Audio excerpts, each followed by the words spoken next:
Good afternoon, everybody. This is the Planning and Zoning Commission of the City of Socorro, Texas. It's August 6, 2024, 5:30 p.m., 5:31 p.m. We call this meeting to order. Good afternoon. Item number 2, establishment of quorum.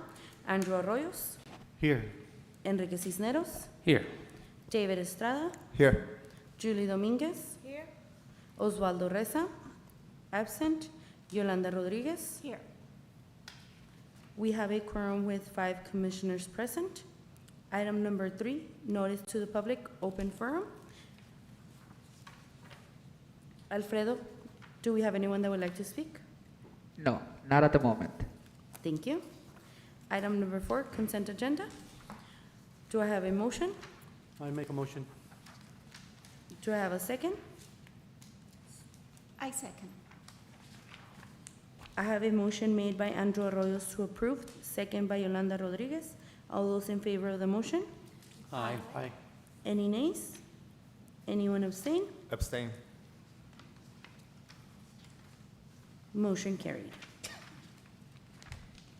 Item number 5, consider and take action on the approval of a proposed replat for Horizon Park Unit 1, Replat A, subdivision being all of tracks 2A, 3B1, 4C1L, and 982, Block 3, Socorro Grande, Socorro, Texas, located at Horizon Boulevard. Mr. Botello? Good evening, Mr. Chair and Commissioners. Item number 5 on the agenda is the Horizon Park Unit 1 Replat A.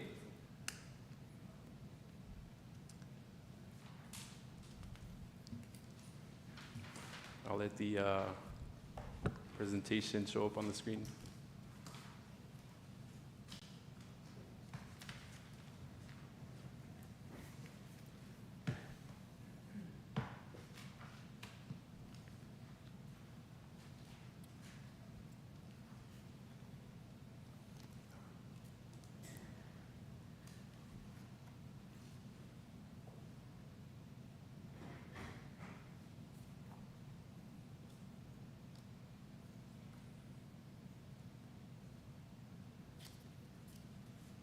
There we go. Thank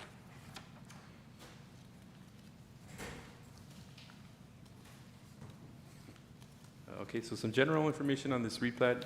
The representative is Jorge Azcarate with the CEA Group. The lot size is 31.7 acres. The property is currently zoned R2, which is medium density residential, and it is currently vacant. The summary of the request is for approval of a replat for Horizon Park Unit 1 Replat A subdivision. Planning and zoning staff recommends approval of the replat for Horizon Park Unit 1 Replat A subdivision, and City Council did approve the final plat for the Horizon Park Unit 1 back in January 25th of this year. And so in the next slide, on the location map, you'll see the property is situated along Horizon and abutting the Mesa Spur Drain Canal. The zoning map showing the R2 designation for the property.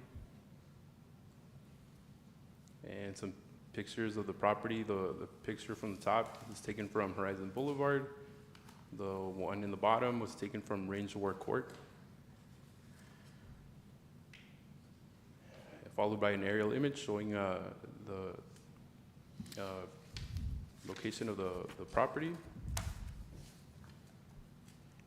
And then the next slide, you'll see the replat showing the residential lots that will be coming to with this development, and followed by sheet 2.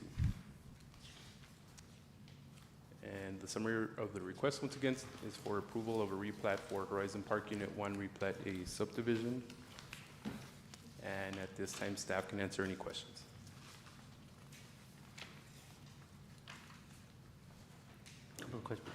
Couple of questions. There's 2 entrances and exits? Yes, there's going to be an entrance through Horizon Boulevard and then one through Range War Courts. And these are all going to be single-family homes? Or Correct. is this- And they're all over 6,000 square feet? Yes, yes, sir. No more questions.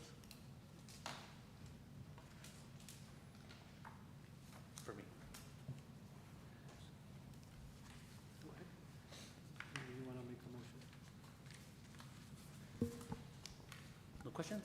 No questions. Make a motion to approve? Do I have a second? I have a motion made by Enrique Cisneros to approve, second by Julie Dominguez. All those in favor of the motion? Aye. Aye. Aye. Any nays? Anyone abstain? Abstain. Motion carried.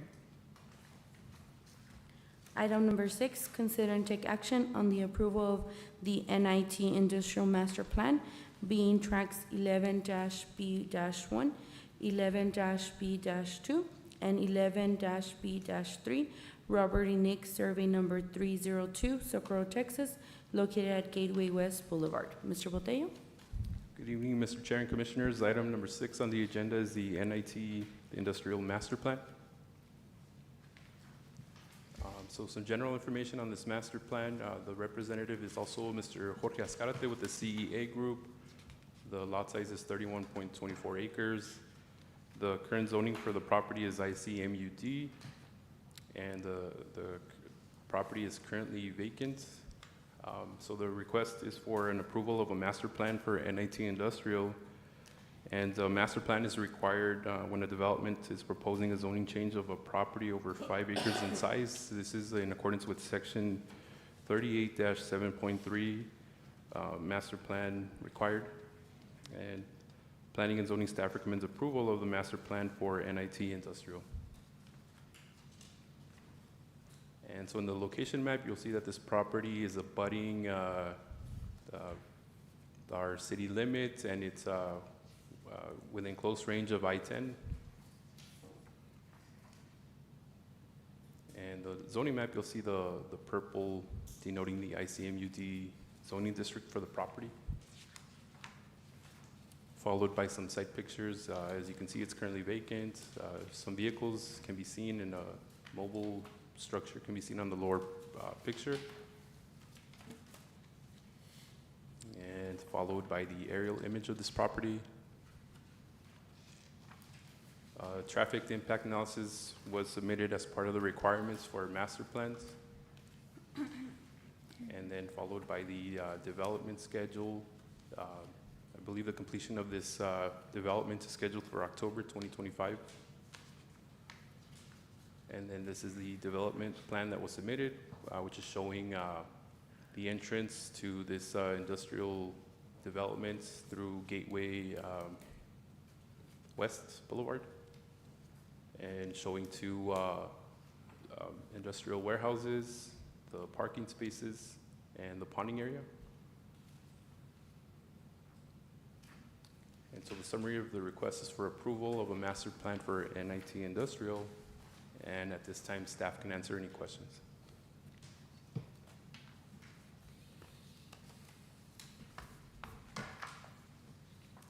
I just have a couple of questions. This is the first time it's coming to us, or is this the one that, have we voted on this property before? You guys saw this through the rezoning request Okay. Okay. a few months ago. That was the question I had. No questions. Any questions? I'd like to make a motion to approve. Do I have a second? I'll make a second. I have a motion made by Andrew Arroyos to approve and second by Enrique Cisneros. All those in favor of the motion? Aye. Aye. Any nays? Any abstain? Motion carried.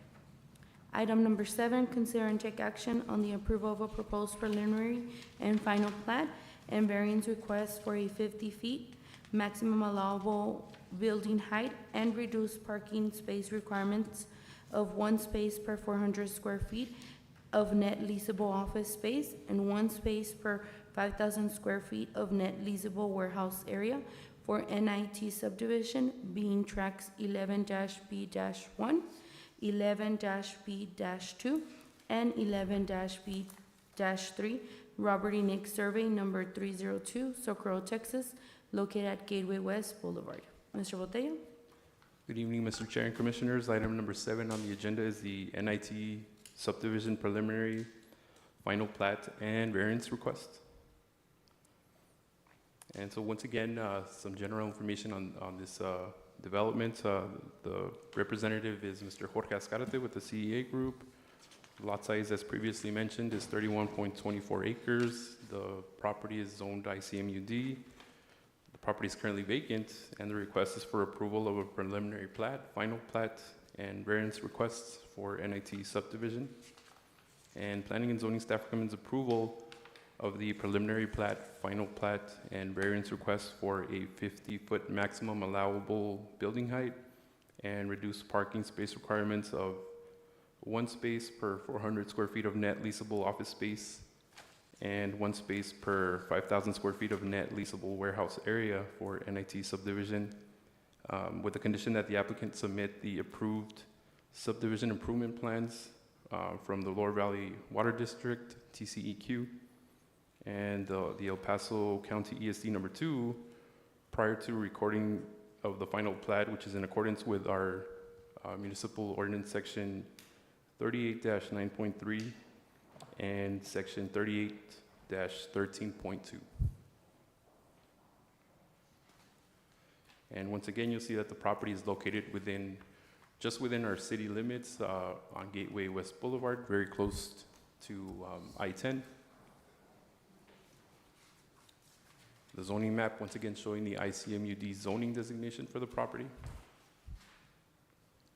And pictures of the property, which is currently vacant.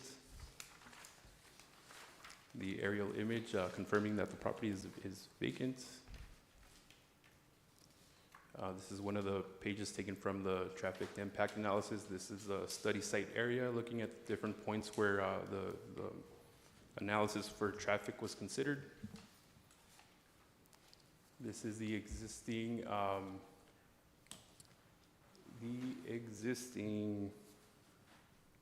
AM peak hour traffic. And it's kind of hard to see from this distance, but they show the amount of vehicles circulating through those points outlined in the previous slide. And then the following slide shows the 2025 projected AM peak hour traffic, which is still when we reviewed the TA, there's not much of an impact, given that the property is situated along Gateway West Boulevard, and the areas within the vicinity of this development are vacant as well. And so once again, this development schedule outlines the completion for this development, which is scheduled to be completed sometime in October 2025. And then you'll see the preliminary plat showing some information on the property, the contours, and followed by the final plats. And so in summary, the request is for approval of a preliminary plat, final plat, and variance requests for NIT subdivision. And at this time, staff can answer any questions. This is the same one that we had voted on before, right?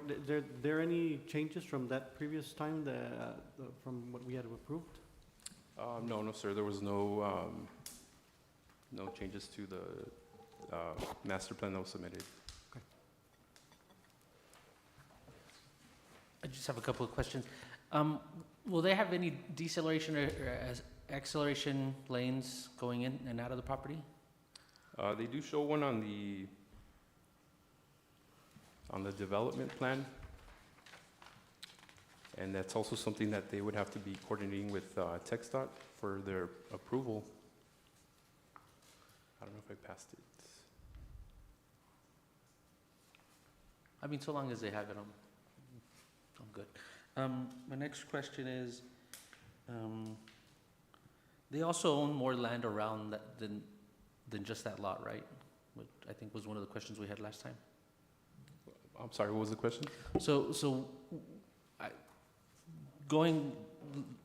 Trying to recall memory, I don't think the commission's ever had an issue with the height of the building. I don't think that's ever been an issue. The parking is kind of a vague requirement, just because the ordinance is based more on manufacturing needs instead of logistical and warehousing. But one of the questions is if in the future the occupancy permit changes, then that's where they'll have to come back and have to go through some type of process, right, to kind of change the parking requirements. Does that make sense? I'm trying to put it all together in a smarter way than I'm sounding. No, that's correct. Under Chapter 46 zoning, under the supplemental district regulations, we outline the parking spaces required for the use. So if the use changes in the future, yes, they would have to come back and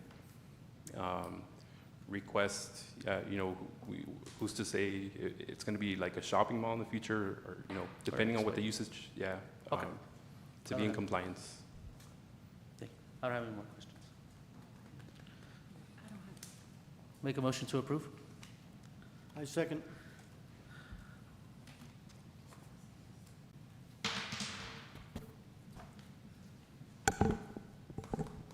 I have a motion made by Enrique Cisneros to approve as is, and as it is, and second by Andrew Arroyos. All those in favor of the motion?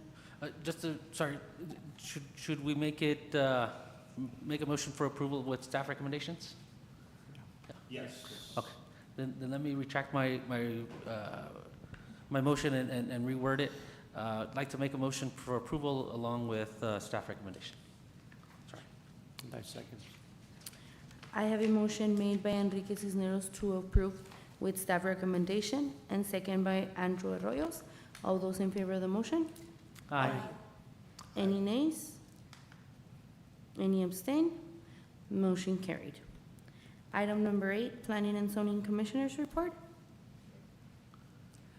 I just want to let everybody know that I'll be out from the 15th all the way to September the 5th, so I won't be making those meetings. Yes, ma'am. And it would be August 15th through The September the 5th. September. Thank you. Anybody else? Just a couple of things. I think it'd be a good opportunity for us to kind of look at or request that planning and zoning staff, would there be an opportunity for us to look at, hey, this would be a good parking ordinance for manufacturing compared to logistical and warehousing? That way, one, we have more information for us, and then two, for the future applicants with, because we are getting a lot of warehousing and logistical growth in Socorro, we make it easier for them. And then the other thing, I was at city council at the last meeting, and there was some topics that were brought up about house sizes and lot sizes, and I don't know if you remember, Ms. Camilo, but my understanding that would all be handled through setbacks. And then the other thing I wanted to ask is, another thing that was brought up was parks and the quality and how much developers were spending on park swing sets and amenities. So my question would be, is there a auditing process where if a constituent or a city rep or anybody has a question about, hey, back before the park ordinance was changed, the old park ordinance, from what I can remember, was whatever the development was, the city was entitled to 3% of either the land size or 3% of the cost of the development. From what I can remember from past meetings is that was the hard part to define, right? Was it 3% of the land or 3% of the cost? But the question is, if there's a question of, if a constituent or a city rep sees or thinks that we don't have the value of that 3% in the park when it was created, is there an auditing, my question is there an auditing process to look into that so that we can tell constituents, hey, yeah, that was the cost of the park and that's what we got and that's what we get, and move on to the next subject. I don't know if there's a process that the city has like that. Because the representative brought that item to the agenda. We're taking a look at it and we will be meeting on that this week and see about taking it back to city council for some direction. And we'll definitely include those questions. Yeah. I, from looking at the ordinance, don't see that there was an ordinance before this one. So this ordinance for the parkland dedication is dated from 2022, and it doesn't indicate that there was a prior parkland dedication ordinance. So that's something that I'll have to look into, because a lot of the parks that were brought up were platted prior to that date. So they wouldn't fall under those requirements, but so those are some good points that I can look into as I gather this information to meet with the representative. Okay. And from what I can remember, maybe I still have some of my old minutes saved on my computer. If the commissioners that have been here for a while, it used to be 3%, right? The 3% was always kind of the standard. It was hard to define, because it would say either 3% of the land or 3% of the value, but it wasn't defined before development, after development, during development. But maybe we've got something in our record. But based on memory, does that sound familiar? It was 3% park fees. Yeah. Yeah. Could you repeat that, Mr. I'm thinking Estrada? that it was 3%. Three- We would call it park fees. 3% park fees is what comes to mind, but. This helps kind of answer some of the questions, and we redid the ordinance in 2022. Part of it was the city actually was losing money because they weren't charging enough. Yeah. Yeah. And there were developers that wanted to pay more, and they were kind of surprised that we were accepting less. So we kind of changed it. It was very quickly whenever it came up that year, because all these applications that were coming in that you guys seen, Yeah. we were charging way below what other cities are charging. So we amended that. And then on the question of the auditing process, it used to be like this, and I think probably still somewhat like this, is anytime the city accepts a dedication, whether it be a street or a park, you then, the city at that time, before it accepts, would double check to make sure it was done the way they wanted it done, Uh-huh. whether it's a street or the park. So if they were promised a park that was gonna have, look a certain way and have certain equipment in it, that's the time it would get checked, right before the dedication is accepted. So that's the way it used to be, and, it's kind of changed, because I think a lot of developers are opting out now, just paying the fee. So I don't really know how many new parks have actually been developed. And then, there's also, really there's a time limit on it, that if you look back and you want to look back and say, well, that park wasn't built up to the standards that was, promised to the city. You can't go far, that far back in time. I mean, maybe over the last few years, there would be a certain time limit. Yeah. There's usually a statute of limitations on most things, is that if you can sue somebody for not complying, it might be 2 years or 4 years. So if it's a park from over 4 years ago, it's kind of out, probably out of luck at that point. And then part of it too is that once the city accepts the dedication of the park or the street, it's then on the city to maintain it. And if they don't have the funds to do it, and they don't have enough funds to keep going and making sure that it's up to date, then it becomes the city's problem. Mhm. And it's out of the developer's hands, because, they develop the land and then they move on, they're done with it. And this is just kind of an attempt to kind of get us on the right path, because for anybody that saw the council meeting on YouTube or was present, it was a big question that we kind of got, or it was kind of lost. But I think that if we can get those answers, whether we can or not, and just kind of define those, just so that we have an answer for constituents and say, hey, what we have is what we have, but moving forward, this is where we can make those changes. But thank you for that. Yeah. And then, we're still, and I think Lauren has mentioned this before, that we're still in the middle of the changing all the ordinances and putting the Unified Development Code in there. Yeah. So everything's gonna change, I think, and that may affect the park ordinances. It may affect you had the question about the setbacks so we kind of need to see what happens with that, and then move forward from there, right? Yeah, we'll definitely have opportunities to meet with all of those impacted by the changes or the proposed changes to get any input and all input. How can we improve these? We make it more clearer. Definitely hope to get that started at the beginning of September, Thank you. if not sooner. And that might have helped answer the questions you had on the parking spaces on the manufacturing and the Yeah. commercial. I haven't seen that new code that's coming out, because a third party was hired to put together the whole thing, Yeah, and and we'll present it to the city, yeah. we're barely getting that started, but to your point, though, if it's something that needs to get addressed sooner rather than later, not at the end, we already know that that's an Yeah. issue that we can go ahead and take that to council. Thank you. Anybody else? No? Okay. Item number 9, Planning and Zoning Department report. Good afternoon, everyone. Thank you so much. I don't have a lot on our report, just a very good update on the Rio Vista Bridge replacement. It is open. It's open today, and everything looks great. Some coordination is going on now to help us be better prepared for the Bovee Bridge replacement.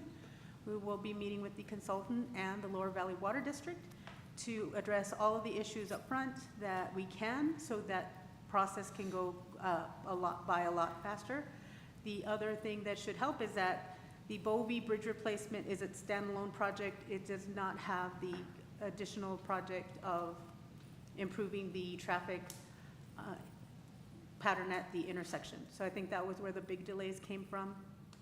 The new traffic signals, the additional lanes of traffic on Rio Vista. So Bovee should go a lot more smoothly and pass more. That coordination with Lower Valley Water District, also getting that underway ahead of time, so that we can just move in quickly as soon as the El Paso County Water Improvement District gives us the okay to start working once construction season opens. And that, for your awareness, is a lowering Lower Valley Water District line and identifying another line that we could not determine ownership for. And if it doesn't belong to anybody and it's not being used, and going ahead and cutting it will help that move that process along, and we don't have to worry about moving it, or as we do with the existing Lower Valley Water District line. With that, I don't have any other items other than just, again, the Uniform Development Code, getting that underway, hopefully beginning of September, having opportunities for anybody who would like to be a part of that to give input and feedback as we make our way through all of the different areas of the code that reflect on development. So that's zoning, subdivisions, historic landmarks, commission ordinances, and in that one also just giving it a little more depth, because right now all it is really the cosmetic features of the development on the Mission Trail. With that, staff can answer any questions that you might have. No, thank you. Item number 10, consider and take action on the adjournment of this meeting. Do I have a motion? I'll make a motion. Do I have a second? I'll second. I have a motion made by Julie Dominguez to adjourn, second by Andrew Arroyos. All those in favor of the motion? Aye. Any nays? Any abstain? Motion carried. Meeting adjourned at 6 p.m. Thank you so much. Have a good day. Thank you.